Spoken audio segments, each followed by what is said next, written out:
Hello YouTube. In this video I'm going to outline some philosophical challenges to folk psychology.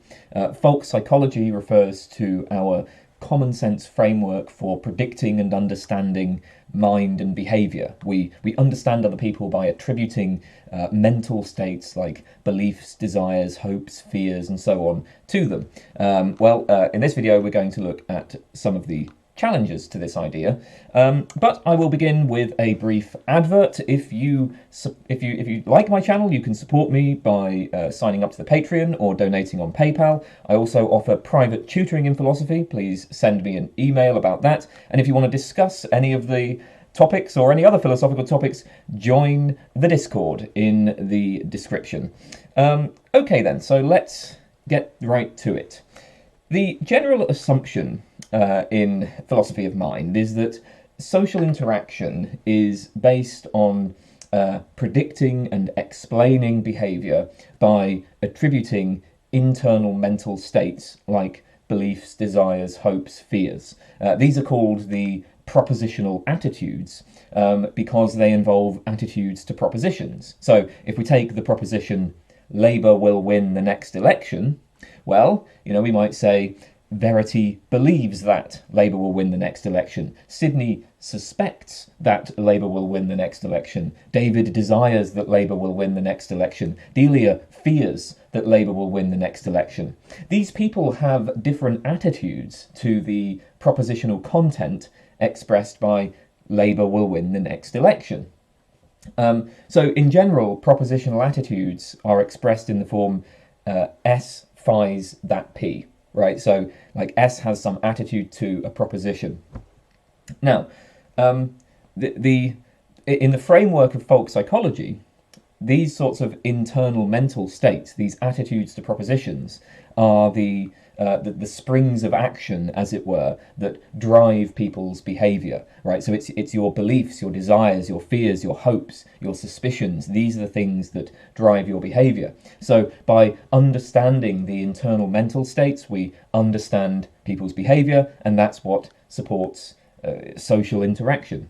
So, let's say that I see Verity walk to the kitchen and pick up an apple. Well, I might explain her behaviour by saying, Verity is hungry. Verity believes that apples satiate hunger, so Verity desires to eat an apple, and Verity believes that there is an apple in the kitchen. So this explains why Verity walked to the kitchen and picked up an apple. Moreover, if I already know that Verity desires to eat an apple and believes that there is an apple in the kitchen, and there are no other desires that need her immediate attention, I'll be able to predict her behaviour. I can predict that she will walk to the kitchen and pick up an apple. Now, if this seems rather trivial, well, that's because folk psychology is so deeply ingrained and so kind of commonsensical that for any normal adult human, it's just second nature, right? I mean, so the standard assumption is we're rarely going to be consciously reasoning about how to attribute beliefs and desires. We just do it automatically. Of course, it sort of seems a little bit trivial to sort of say, okay, we're explaining Verity's behaviour by attributing these beliefs and desires. So anyway, supposedly, everyday social interaction is based on folk psychology. We are able to understand other people and to modify our own behaviour accordingly by attributing these internal mental states like beliefs and desires. Now, the most famous challenge to folk psychology comes from eliminative materialists like Paul and Patricia Churchland. The Churchlands argue that folk psychology is just a bad theory, that it will be displaced by advanced neuroscience. So they say that the picture of the mind that is coming out of contemporary neuroscience is just incompatible with folk psychological concepts like beliefs and desires, and so we should reject folk psychology in favour of the best neuroscientific theories. I have a couple of videos on eliminative materialism in that sense that I will link in the comments. There is, however, another way of attacking folk psychology, and this is to deny that social coordination is actually based on folk psychology. So, of course, we do sometimes talk about things like beliefs and desires. We do sometimes interpret other people as having internal mental states. But it might be argued that this practice is nowhere near as ubiquitous and important to our social lives as philosophers sometimes suggest. And this is what we're going to look at in this video. So, broadly speaking, there are sort of two lines of attack here. First of all, we can propose alternatives to folk psychology. We can propose alternative skills and capacities that would similarly allow for social coordination and interpersonal understanding. And second, we can argue that there are deficiencies in folk psychology that make it unsuitable as an explanation for our social abilities. Okay, so let's start with the first one. Let's start by considering how social cognition might be possible without folk psychology. Now, obviously, this is going to be brief and sketchy. It would, if you to get into the sort of details of this, or to provide any kind of detailed theory, would be far beyond my capacities and would probably take a whole video series. But we're just going to kind of briefly look at how is it even possible, right? How is it even possible to have social cognition, social interaction without folk psychology? Well, I mean, broadly speaking, there are two cases. So first of all, there are cases where social interaction proceeds without any prediction or explanation of other people's behaviour. And second, there are cases where prediction and explanation of behaviour need not appeal to folk psychology. And so here I'm drawing on Jose Luis Bermudez's article arguing for eliminativism. All right, so first of all then, let's consider cases where social interaction can proceed without any prediction or explanation of other people's behaviour. So Bermudez says that there are some situations where our behaviour can be guided by simple heuristics, and these heuristics do not require us to have any understanding of other people. So consider the classic one-shot prisoner dilemma. Suppose that two members of a criminal gang are both caught by police. They are taken into separate rooms where they cannot communicate with each other, and each of them is then given the following information. So the police don't have enough evidence to convict either person on the most serious charge, but there is enough evidence to convict both of them on a minor charge. And so each of them is then given the following offer. The police say, okay, look, you can confess or remain silent. If you confess while your partner remains silent, you will go free and your partner will be convicted on the basis of your testimony to the most serious charge. Similarly, if your partner confesses but you remain silent, your partner goes free while you get convicted on the most serious charge.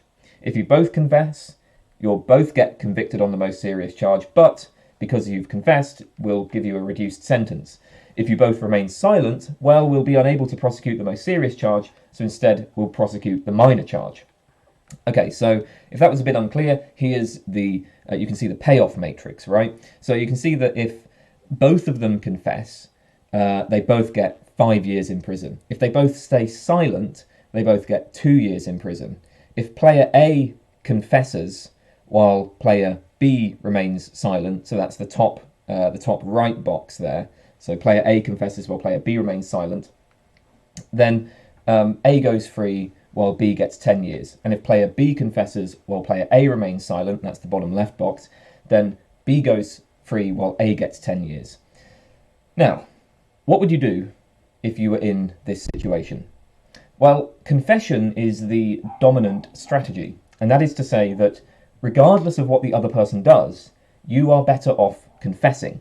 So let's say that A is considering what to do. Well, A is going to reason as follows. He will say, if B stays silent, then I go free if I confess, and I get 2 years, and I get 2 years in prison if I stay silent. So obviously I should confess, right? I mean, if B stays silent and I confess, then I go free. So obviously I should confess. On the other hand, if B confesses, then I get 5 years if I confess and 10 years if I stay silent. So obviously, I should take the 5 years over the 10 years. I should confess.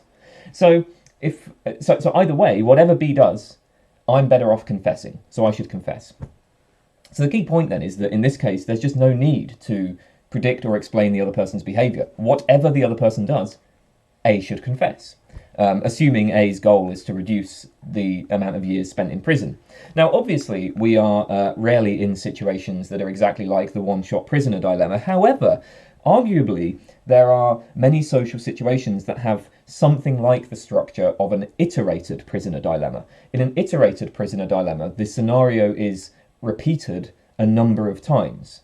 And when a prisoner dilemma scenario is repeated a number of times, you get the possibility of using sort of long-term strategies to promote your long-term best interests. So again, and there seem to be a lot of social situations that maybe have this sort of structure. So consider the problem of how hard you pull your weight at work. Well, imagine I'm engaging in a project with another person, right? So two of us are working on a particular project. Should I work hard or should I be lazy? Well, if we're both lazy, then neither of us gets the benefits of the project being completed. The value of the workplace is damaged. But of course, we both get the benefits of just lazing around. If we both work hard, well, there is the benefit of the project being completed well, and that's a great benefit, but there's still a bit of a cost because there's the cost of the effort that we've put in. If A is lazy while B works hard, well, both gets the benefit of B's work alone, while A gets the additional benefit of laziness. And of course, similarly for B, if B is lazy while A works hard, then both get the benefit of A's hard work, while B gets the benefit of laziness as well. So, here's a sort of payoff matrix. Now, again, if you're just doing this, if this is like a one-shot case, then, it looks like both people are going to choose to be lazy. But notice that if we have repeated interactions with other people, then, this is something that I might face again and again. I might face this sort of daily. And we can see, obviously, that it would be better. It would be better if we both decided to work hard than if we both decided to be lazy. And when you repeat this scenario, we create the possibility of more sophisticated strategies. When we regularly interact with each other, we create the possibility of cooperating for long-term gain. Okay, how do we work out what to do in such situations? Each day we face this kind of prisoner dilemma where we've got to decide whether to be lazy or to work hard. How do we work out what to do? Well, the answer given by folk psychology is, we attribute sets of beliefs and desires to other people, and these will include beliefs and desires about other people and their probability of being lazy or working hard. So, I might say Verity desires to work hard, Verity believes that I am likely to work hard, and so on. And on the basis of attributing these beliefs and desires, I make a prediction about whether the other people are actually going to, cooperate and work hard. And then from this information, I can work out whether it would be best for me to cooperate and work hard. But there's a much simpler method, actually, for figuring out how to behave here, and this is to use heuristic strategies. Just like the simple strategy we saw in the one-shot prisoner dilemma. So these strategies don't rely on making predictions about the behaviour of others. Instead, your behaviour is dictated by how they have behaved in the past. So consider the strategy tit for tat. Tit for tat says, you always cooperate in the first round. So in the first round of this, work hard or be lazy, you work hard, right? Always do that in the first round. And then in any subsequent round, you do what the other player did the previous round. So basically, if the other person cooperates, you cooperate. If the other person defects, you defect. Now, to apply this strategy, I don't need to make any prediction about the other person. I don't need to have any understanding of why the person has behaved the way that they did. I'm just rewarding cooperation with further cooperation. I'm punishing defection with further defection.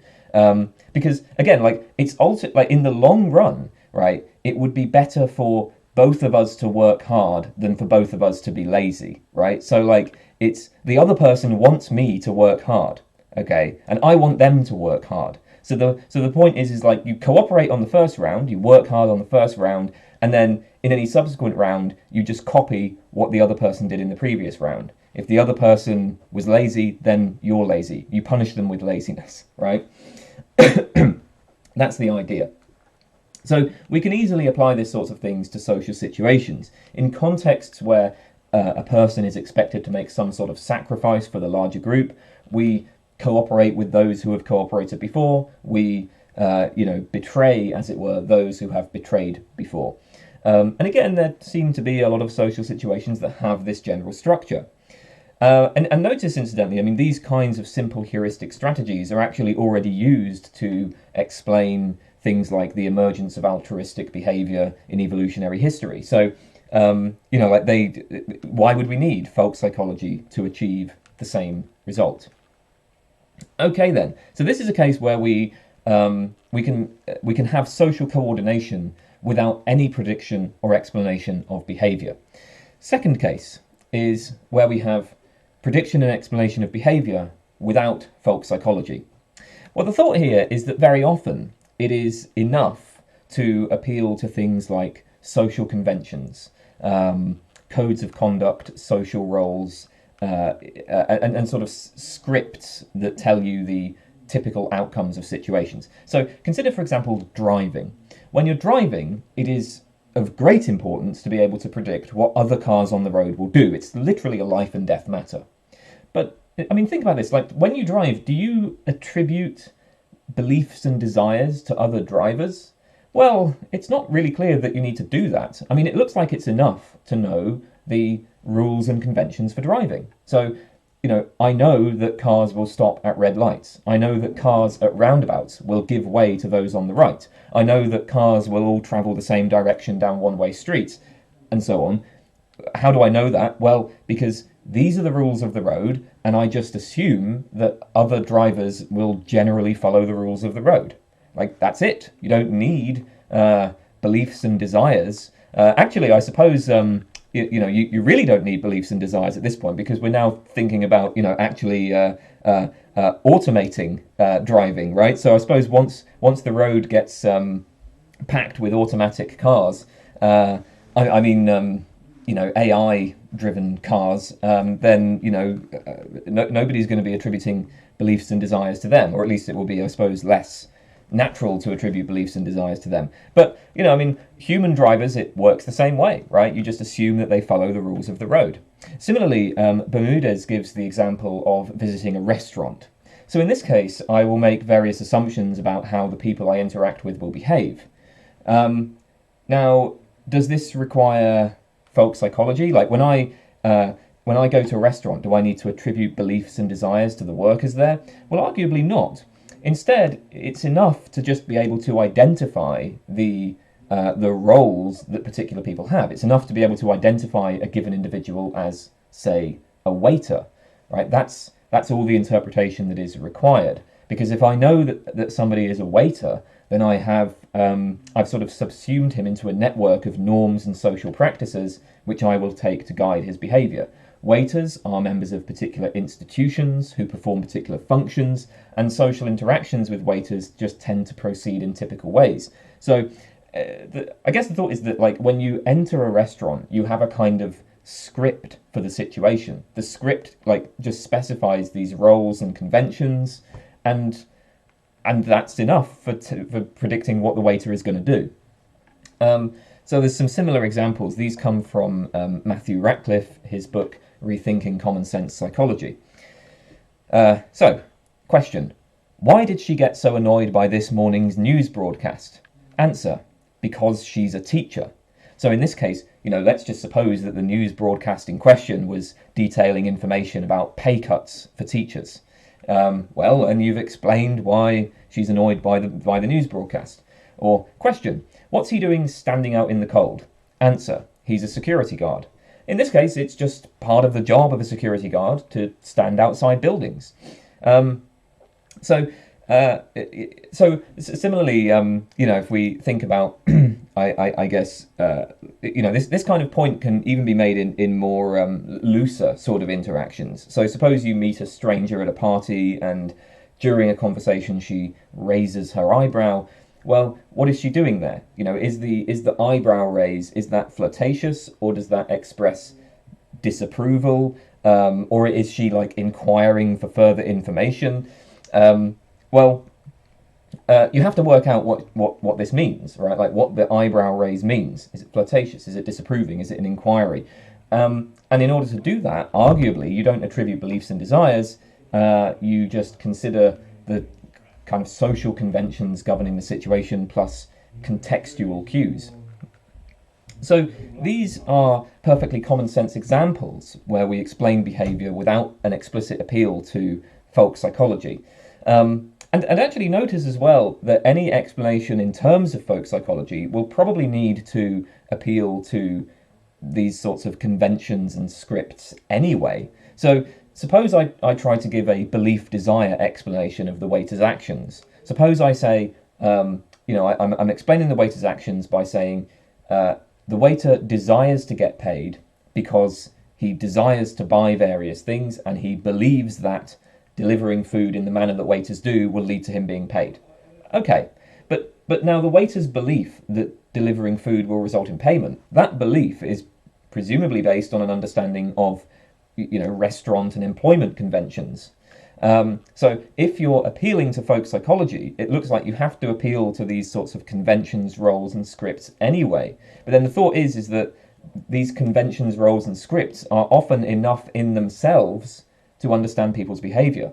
And it's really only in unusual circumstances that we have to kind of appeal to more than this, that we have to appeal to folk psychology. So if the waiter starts behaving strangely, like if the waiter is openly spitting into your food when delivering it to you, like the waiter comes up to your table and just spits in your food, well, in that case, you might try to explain the waiter's behaviour by attributing internal mental states to the waiter, right? Because he's kind of acting flagrantly, acting outside of the norms for the situation.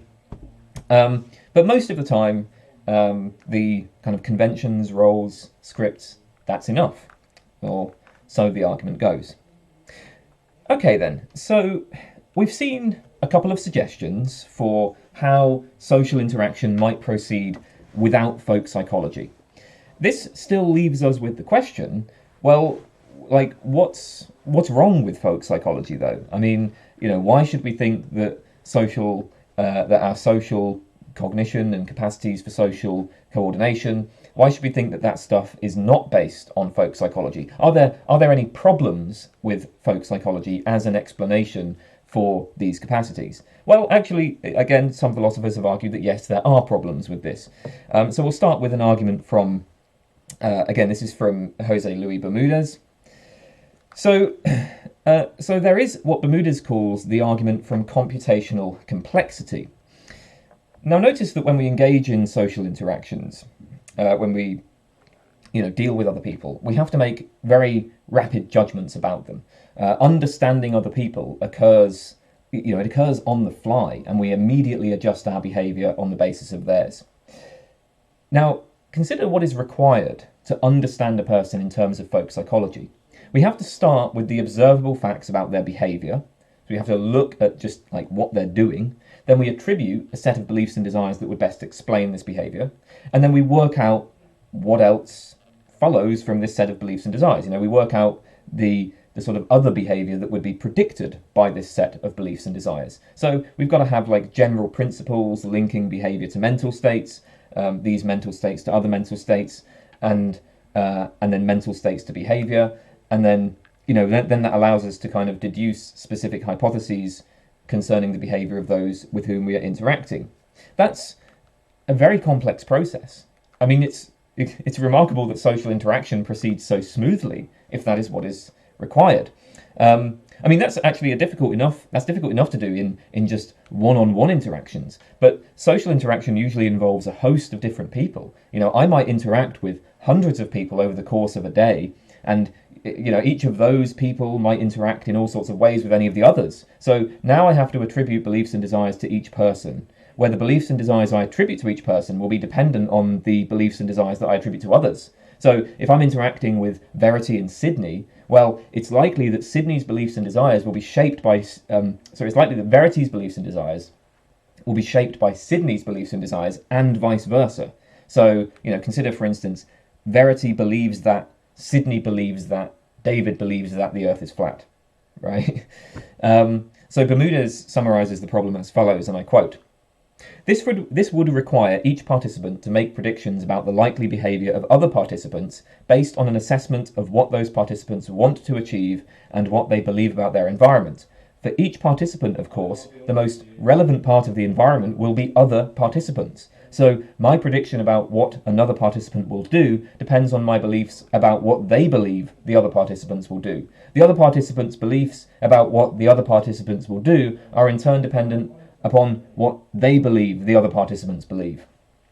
Even in, just two-person interactions, there's this kind of regress of higher order states. In order to predict and explain your actions, I need to know your beliefs and desires. But you will have beliefs about my beliefs and desires, and you will have beliefs about my beliefs about your beliefs and desires.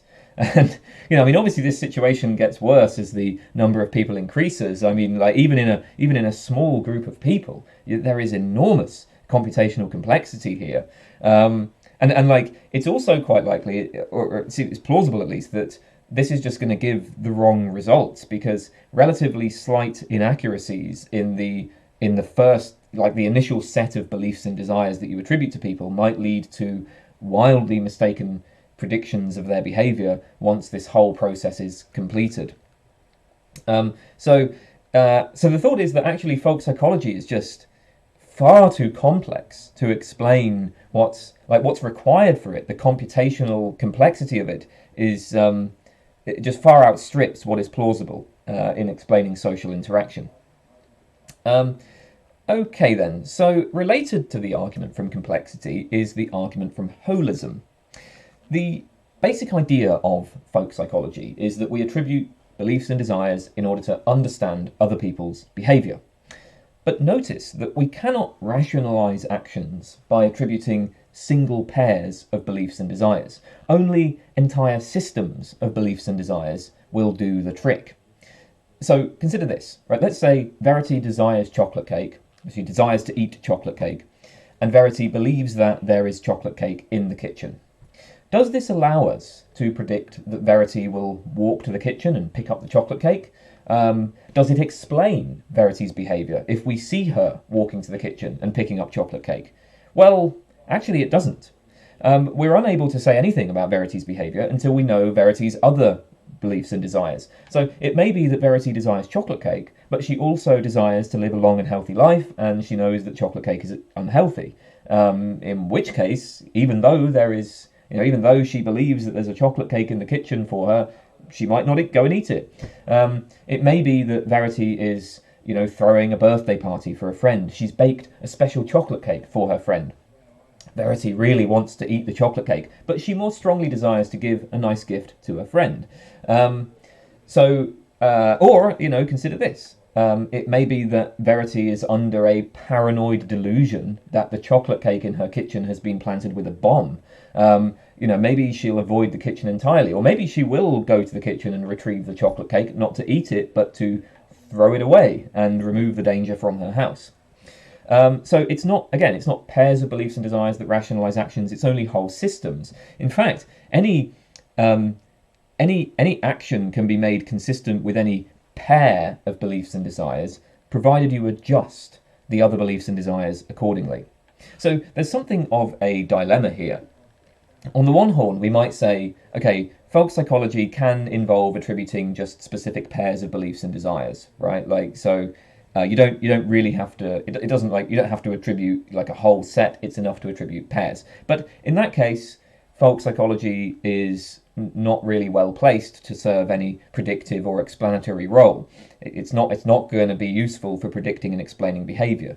On the other hand, we might accept that folk psychology requires attributing complete sets of beliefs and desires. But that is going to significantly worsen the previous problem, the computational complexity problem. And it also just doesn't ring true to our everyday interactions. Like when I enter a restaurant and order food from the waiter, I have absolutely no idea what the waiter's like. Most of his mind is completely unknown to me.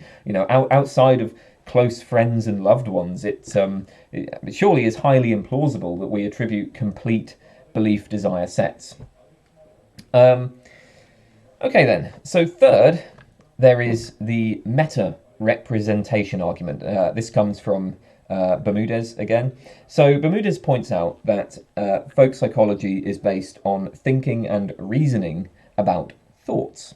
This is meta-representation. We're thinking about thoughts, we're forming representations of representations, because folk psychology involves attributing thoughts to other people. So, we have to think about the relation of thoughts to other thoughts and thoughts to behaviour and so on. So folk psychology involves thinking about thinking. And arguably, thinking about thoughts requires language. So consider what's involved in attributing beliefs or desires to another organism. I might say, Verity believes that the cat is on the mat, or Verity desires that Labour wins the next election. In this case, I'm taking it that Verity has certain attitudes towards propositions. So the propositions, the cat is on the mat, or Labour wins the next election. If I don't have language, I can't formulate propositions. So I can't attribute beliefs and desires and other propositional attitudes to Verity. Now, it's actually worth noting that this does not require that Verity's belief has a linguistic form. So let's say that Verity is a dog. Well, obviously, dogs don't have language. A dog would not understand the sentence, the cat is on the mat. But the dog may well have some sort of mental representation which is appropriately described as having the content, the cat is on the mat. So in other words, the dog may have a mental representation that is best translated linguistically as the cat is on the mat. So if, maybe Verity is a dog, and I say Verity believes that the cat is on the mat, well, that doesn't require the assumption that Verity literally understands the sentence, the cat is on the mat. The point of the meta-representation argument is that if I am to attribute beliefs to Verity, then I need to understand linguistic sentences. I need language, right? In order for me to say that Verity believes the cat is on the mat, I had better be able to understand the proposition, the cat is on the mat. And I'd better be able to understand how naming works, and what a belief is, and so on. So to use folk psychology, I need to understand language. Now, if this is true, then many of the basic skills involved in social coordination, the skills that allow us to interact with and understand other people, must have arisen long before folk psychology, because there was basic social coordination long before language. We even see simple forms of social coordination in other species that don't have language. So now, of course, it might be argued, well, it's possible that with the development of language, there were new skills for social coordination that arose that just displaced the earlier skills. So it may have been that once folk psychology was developed, it displaced the earlier non-linguistic skills. That could be the case, right? But the key point of this argument is folk psychology is not going to be necessary for many social interactions, and it seems that folk psychology sort of involves this fairly kind of high level sort of or a fairly sophisticated sort of linguistic understanding, and it looks like people and like sort of maybe very young children, for instance, can still engage in sort of social interaction, or they have simple skills of social interaction without this sophisticated language. And so maybe it's the case that even into adulthood, a lot of what's actually involved in social interaction does not involve this linguistic folk psychology. Okay, a fourth objection to the idea that people commonly use folk psychology to understand others is that folk psychology illegitimately bundles together a variety of different states that are distinguished in our actual common sense practices. Consider, for example, desire. So there are many kinds of desire. In fact, it's not really clear that desire is even let's say a sort of natural kind. Like, it's not obvious that even in common sense practices, even in our everyday practices, we treat desire as a kind of natural kind, as this single state. So consider the following claims. So, I desire to eat chocolate cake. Well, this is a visceral physiological reaction. I observe the chocolate cake on the counter. I feel myself almost physically pulled towards it. My mouth salivates. I feel this like sensation in my stomach, as if there is a gap in my stomach that can only be filled properly by the chocolate cake. So there's this, visceral physiological reaction involved. I desire to talk to my friends. Well, maybe I find conversations with friends intellectually stimulating, intellectually satisfying. There may not be any specific physical sensation associated with this desire. I just sort of see my friends. I know I'd find the conversation enjoyable, and so I desire to do that. I desire to pursue philosophy. Well, this is a long-term commitment. It's something that I work on at some times, but not at other times. This is something that it kind of manifests itself in all sorts of different ways. Like my desire to pursue philosophy sometimes manifests itself as me, reading things, as me writing articles, as me creating these sorts of videos, or me like going on Discord and talking to people, etc. Now, notice as well the way in which these desires can conflict. So let's say on the one hand, I want to talk with my friends. On the other hand, I'm scheduled to give a lecture in 10 minutes. So the lecture is a professional commitment stemming from this broader commitment to pursue philosophy. I may really want to talk to my friends, and I may be rather unhappy about having to give the lecture. Maybe I'm tired of the topic, or maybe I just don't feel like talking at length to an audience, or whatever. But, of course, I go and give the lecture because it's a professional duty. So it's like the lecture overrules, the commitment to giving the lecture overrules my desire to talk to my friends. Notice that the difference here isn't really it's not about the strength of desire. It wouldn't exactly be right to say that I choose to give the lecture because my desire to give the lecture is stronger than my desire to talk to my friends. The conflict is between something that I would find comforting and intellectually satisfying in the moment, and then something which I take to be a professional obligation. That's not really a difference in degree, but a difference in kind, or arguably that seems to be the case. Or consider, finally, I desire to become a millionaire. Well, in this case, I'm not doing anything in particular to satisfy that desire. Yes, I do want to be a millionaire. If I were offered £1 million, I would take it in a heartbeat, but I don't feel this with any conviction, and it doesn't have any motivational power over me. Okay, so quite clearly there are a variety of different psychological states at play here, and our common sense understanding of other people, which guides our everyday interactions, is easily able to make these distinctions. It would be perfectly natural to say something like, I'd really love to have a chat with my friends, but I have to give that damn lecture. And if it were asked why I'm giving the lecture, we would explain this by appealing to things like conventions, institutions, and professional commitments. Again, this is discussed by Matthew Ratcliffe in his Rethinking Common Sense Psychology. So, folk psychology seems to be misleading here. And in fact, it's like, so do I desire to give the lecture? I mean, do I actually desire to give the lecture? I mean, in some sense, it seems reasonable to say that I actually don't desire to give the lecture, but I do so anyway because that's my job. That's a perfectly sort of commonsensical way of describing what's happening in that situation. So if you were to ask, well, why is Kane giving the lecture? Saying, because he's a philosopher and that's part of the job would seem to be a better explanation than attributing beliefs and desires to me. We understand the social practices, the practices of employment and professional philosophy and so on, and we place individuals in particular social roles associated with those practices, and that's how we explain their behaviour. So the idea behind this objection is that our common sense ways of understanding other people are actually, in some respects, much more sophisticated than folk psychology. We draw finer distinctions, we're able to give better explanations than what can be achieved by the attribution of beliefs and desires. Okay, finally, there is the vacuity objection. And this is an objection again raised by Matthew Ratcliffe. So there's a famous example of a vacuous explanation.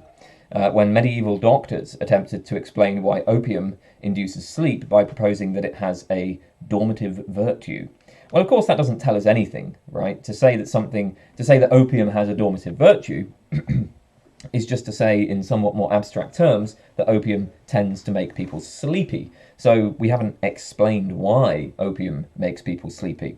Well, similarly, suppose it's raining and we see Verity, dancing around outside without an umbrella, leaping, grinning. We ask, why is Verity behaving this way? And we say, well, Verity believes that it's raining and desires to get wet. So what does this add to our understanding? Beyond the initial description of her behaviour. Ratcliffe compares this to the following modification of a famous joke. Why did the chicken cross the road? Because it believed there was another side, and it desired to get there. Well, that kind of still works as a joke, right? It barely provides more information than the standard punchline. In fact, it kind of hasn't really explained the chicken's behaviour at all. If we want to explain why Verity is dancing in the rain, or why the chicken crosses the road, we need to appeal to social conventions, projects, commitments, special circumstances, and so on. So, why is Verity dancing in the rain? Well, maybe she did it for a bet, or maybe she's a method actor and is performing a play, and her dancing around in the rain is an attempt to get into the frame of mind of the character. Again, we understand Verity's behaviour by placing it in a broader social context. Of course, we might say, well, there's still some sense in which if we know that Verity believes that it's raining and we know that Verity desires to get wet, then we can predict Verity's behaviour. We can predict that Verity might start dancing around happily in the rain. And here, we're putting aside the holism objection in this case, obviously. So assuming that belief desire attributions do in fact license predictions of behaviour, then, okay, it seems that such attributions are not vacuous. But notice, actually, that the same can be said for the dormitive virtue explanation. If we know that some substance has a dormitive virtue, so if we know the proposition X has a dormitive virtue, if we know that that's true, then we will be able to predict that it will put people to sleep. But the predictive capacity here is kind of illusory, because we'll only be able to say that a substance has a dormitive virtue once we know enough about it to say that it will put people to sleep. So we're not really predicting that it will put people to sleep on the basis that it has a dormitive virtue. Along the same lines, we'll only be able to say that, for example, Verity believes that it's raining and desires to get wet if we already understand Verity and her circumstances well enough to say that she's likely to head out into the rain. Think about what would license the attribution of a desire to get wet? Well, if I know that Verity has taken a bet where she has to prance around in the rain for an hour, then maybe I'll attribute the desire to get wet. Or if I know that Verity is a method actor and she's performing as a character who has been imprisoned for a decade and never felt rain during that time, then I'll attribute the desire to get wet. But these same facts that license the attribution of the desire to get wet are already enough in themselves to predict that Verity will go out into the rain. They're already enough to explain why Verity goes out into the rain. Or at least that's the argument anyway. So there you have it. So we've outlined an alternative perspective on social coordination and some of the challenges to the claim that folk psychology is the tool that allows for social coordination. Now, of course, none of this is to say that folk psychology is totally defective or should be eliminated or anything like that. It may well be that we use folk psychology, that we understand other people by attributing beliefs, desires, other propositional attitudes, but that this is restricted to specific contexts. So, for example, when people start behaving in strange ways, as when you see the waiter openly spitting into your food. Maybe in specific contexts we use folk psychology. And it may well be that people do in fact have beliefs, desires, and other propositional attitudes, and that these mental states are the springs of action. The point of all of this is just that, so the perspective that is being outlined here is that much social cognition does not involve folk psychology, and indeed folk psychology may be a poor explanation of our skills of social coordination. That's the idea, that's the suggestion. Still, it's worth noting that the perspective outlined here does have important connections to eliminative materialism. A standard objection to eliminative materialism is that folk psychology is indispensable for understanding other people, that it's deeply ingrained in our everyday lives, that nothing else could do the job anywhere near as efficiently. So the Churchlands propose that folk psychology will be displaced by advanced neuroscience, but even if it's true that beliefs and desires don't really exist or aren't really what motivate people's behaviour, well, we might still think that folk psychology is indispensable as an idealisation. Certainly, the idea that in our everyday lives, talk of beliefs and desires will be replaced by talk of, action potentials, spiking frequencies, dynamics of state-space neural networks, well, that probably strikes most people as extremely implausible.